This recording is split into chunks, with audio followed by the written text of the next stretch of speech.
նախաձեռնությունը իրապես ողջունելի է եւ զգում ենք, որ վերջին տարիներին չնայած շատ են հարցերը բարձրանում, թե ինչու 5 տարի անց պետք է նաև հասկանանք ու այստեղ կարծում եմ, որ հոգեբաններն էլ կփաստեն, որ հեշտ չի անցնում է ժամանակը, գիտակցումը սկզբից շոկային վիճակից վերադառնալը ու սկսել ինստիտուցիոնալ պայքար մղել անհետ կորածների, այդ թվում նաև բռնի անհետացածների ճակատագիրը պարզելու ուղղությամբ։ Այս պարագայում համայնքը միասնական է գործում բռնի անհետացածների եւ անհետ կորածների եւ մի կողմից, այսպես ասենք,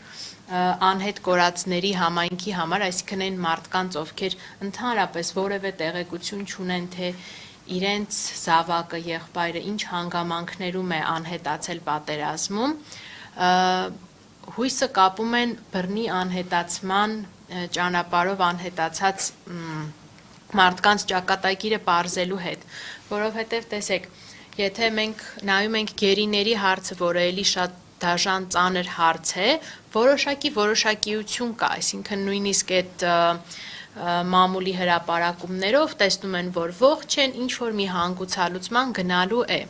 բայց անհետ կորածների պարագայում ամենամեծ տառապանքը այդ անորոշությունն է, որի շուրջ անընդհատ մարդը մնում է այդ տրավմայի մեջ ու չգիտի ինչ անել։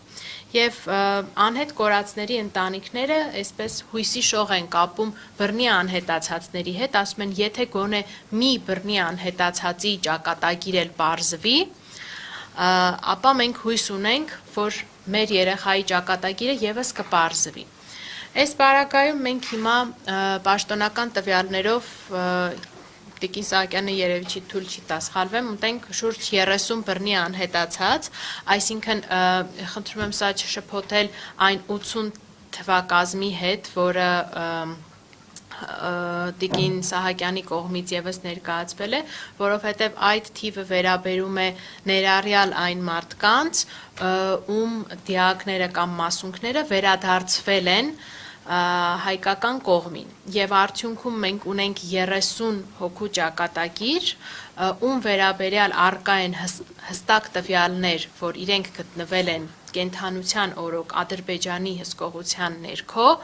բայց իրենց մարմինը, մասունքը չի վերադարձել կամ իրենց ճակատագրի վերաբերյալ այլ ողջամիտ բացատրություն չի տրվել։ Եվ այս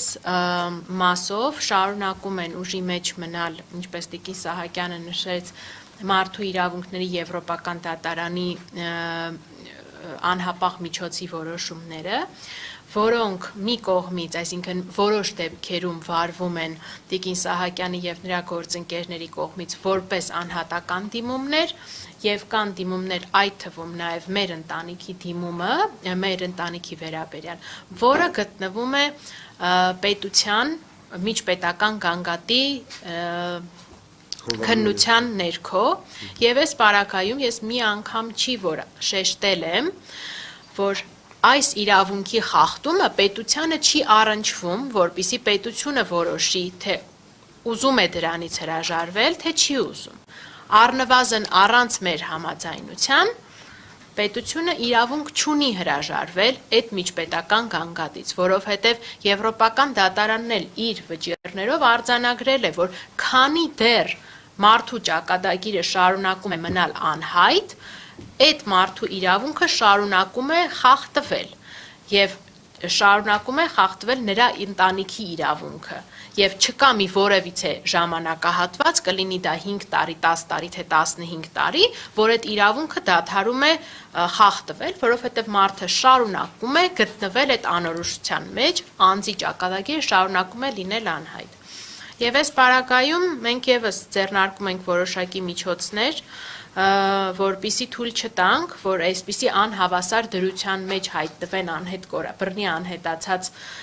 անձինք եւ նրանց հարազատները, որ մի դեպքում, երբ գործը վարվում է մասնավոր փաստաբանների կողմից շարունակվի վարվել եւ մյուս դեպքում, երբ հարցը գտնվում է միջպետական գանգատի քննության ներքո, այդ հայցերը հետ քաշվեն։ Սա կլինի իրավունքի խտրական ու կամայական դրսևորման ամենացավալի օրինակներից մեկը։